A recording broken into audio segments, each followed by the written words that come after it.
শীতকালে যদি আপনি শান্তিনিকেতন ট্যুর করতে চান তাহলে এই ভিডিওটা আপনার জন্য। 2 দিন 1 রাতে কিভাবে শান্তিনিকেতনের বেশ কিছু জায়গা স্পেশাল জায়গাগুলো ঘুরে নিতে পারবেন তার সমস্ত রকম ডিটেলস রইল এই ভিডিওতে।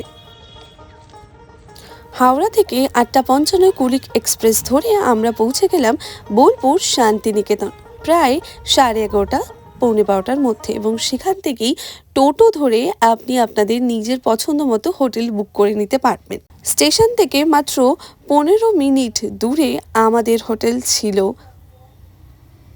অসীমা রিসর্ট। গাছপালার মধ্যে নিরিবিলি পরিবেশ এবং গ্রাম্য পরিবেশে ঘেরা এই হোটেলটি আমরা পছন্দ করে নিয়েছিলাম। শান্তিনিকেতনের মাঝেই একটি ছোট্ট গ্রামীণ পরিবেশে থাকার এই অভিজ্ঞতাটা একদম অন্যরকম ছিল। হোটেলের সামনেই একটি বড় পুকুর এবং সেখানেই সকালবেলায় এরকম হাঁস চড়ার মনোরম দৃশ্য দেখতে পাওয়া যেত। কোথায় আছো তোমরা, কোন হোটেলে? অসীমা রিসর্ট। কেমন লাগছে একটু দেখ। আমরা বোলপুর শান্তিনিকেতনে অসীমা রিসর্টে আছি। খুব ভালো সুন্দর পরিবেশ, রাজহাঁস আছে, আপনার দেশি মুরগি, বিলেতি মুরগি, দেশি হাঁস সব পাবেন। একটু আগে অর্ডার দিয়ে দেবেন, সব আপনাদের জন্য তৈরি করে দেবেন। রিসর্টের সামনে সুন্দর একটি দিঘি থেকে থাকছে, সেই দিঘিতে হাঁস খেলা করছে। রাজহাঁস আছে, রাজহাঁস, শুধু হাঁস না, রাজহাঁস আছে। খুবই মনোরম পরিবেশ, খুব ভালো লাগছে। বেলকনি আছে, আমরা রোদ্দুরে দাঁড়িয়ে আছি, শান্তির পরিবেশে আছি।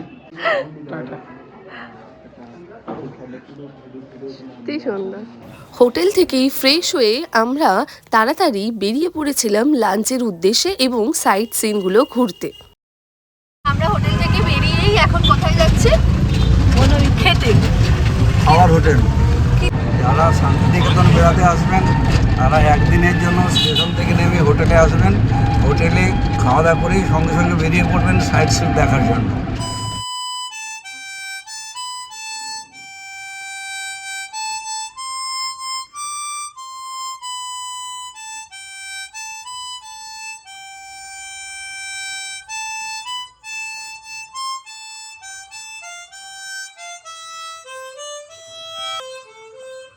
শান্তিনিকেতনে আসলেই আপনি যদি বাঙালি খাবার একটু পুরনো দিনের বাঙালি স্টাইলে অর্থাৎ কাঁসার থালায় খেতে চান তাহলে আপনাকে আসতেই হবে বনবিথির হেসেল ঘরে।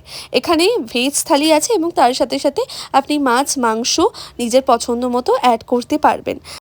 খাবার কোয়ালিটি এবং স্বাদ অনেক ভালো, বলা যেতে পারে অতুলনীয়। আমাদের হাতে যেহেতু সময় কম তাই জন্য আমরা লাঞ্চ সেরেই টোটো করে পৌঁছে গেছিলাম আমার কুঠি দেখার জন্য। আর সেখানেই দেখা গেল বাউল গান। শান্তিনিকেতন এবং এই লাল মাটির পথে গ্রামীণ পরিবেশে বাউল গান যেন মনটাকে জুড়িয়ে দেয়।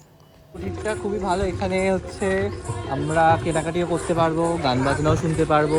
আর এখান থেকে যদি আমরা এই দিকে হাঁটি সোজা ডান দিকে, তাহলে আমরা চলে যাব কোপাই নদীতে। নাবা যায় না, বাট আমরা দেখতে পারি। আমার কুটিরের একটা বিশেষত্ব আছে। আমার কুটিরে আগে আমাদের স্বাধীনতা সংগ্রামের সময় বীরভূম জেলার স্বাধীনতা সংগ্রামীরা এই আমার কুটিরে থেকেই তাদের স্বাধীনতা সংগ্রামের সমস্ত কার্যকলাপ পরিচালনা করত এবং এখানে সুভাষচন্দ্র বসুও পদার্পণ করেছিলেন।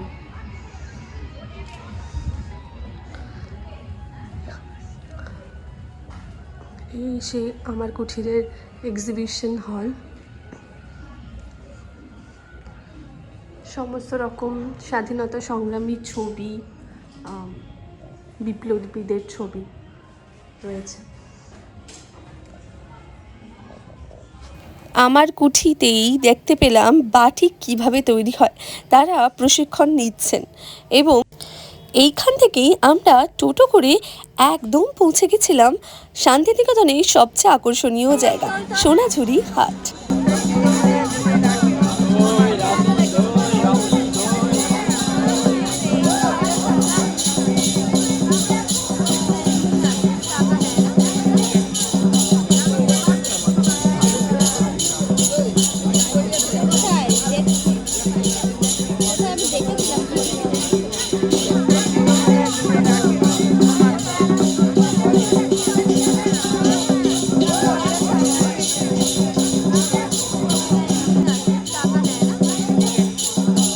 যেহেতু আমরা শনিবার গেছিলাম তাই হাট ছিল পুরো জমজমাট।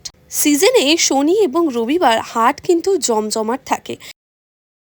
বছরের অন্য সময়গুলো, সপ্তাহের অন্য দিনগুলো হাট বসে, কিন্তু এতটা লোকজন হয় না, অর্থাৎ জমজমাট হয় না। আপনারা সোনাঝুরি হাটে গেলে অবশ্যই হাতে সময় নিয়ে যাবেন, কারণ কখন যে শপিং করতে করতে সন্ধ্যা নেমে আসবে এবং আলোর অভাবে, অর্থাৎ প্রাকৃতিকভাবে যেভাবে হাট হয় সেই জন্য এখানে কিন্তু অন্ধকারেই প্রায় শপিং হয়, ঠিক যেমনটা আমরা শপিং করেছিলাম। তোমার নাম কি? শেখ রনি। এই এই এই দোকানটা শেখ রনি বললেই হবে তো? হ্যাঁ, বা ভাই ভাই কালেকশন বললেও হবে। না হচ্ছে না, তোমাকে একটু দিতেই হবে। অন্ধকারে সোনাঝুরিটা ঠিক এরকম দেখতে লাগে। আমরা অন্ধকারে শপিং করছি, বাবা টর্চ জ্বালিয়ে আছে। খুব ভালো কালেকশন আছে এখানে। গ্রাম ছাড়া ওই রাঙা মাটির পথ আমার মন বুঝায় রে। পরের দিন আমাদের সকাল 1টায় ট্রেন থাকার দরুন আমাদের হাতে সময় ছিল অল্প, তাই জন্য আমরা সকাল সকালই পৌঁছে গেছিলাম টোটো করে কঙ্কালীতলা, অর্থাৎ 51টি সতীপীঠের মধ্যে একটি। এই কঙ্কালীতলায় মায়ের কাঁখাল বা কোমর পড়েছিল এবং সেখান থেকেই আমরা পৌঁছে গেছিলাম আদিবাসী গ্রাম। আদিবাসী গ্রামের আগে কিন্তু অবশ্যই আমরা শালবনিতে গেছিলাম, যেখানে গেলে আপনার পকেট থেকে ফোনটা বের হতে বাধ্য। ফটোজেনিক একটা প্লেস, এবং যারা প্রকৃতির মধ্যে থাকতে ভালোবাসে তারা তো অবশ্যই এই জায়গাটাকে নাম্বার 1 প্লেসে রাখবে।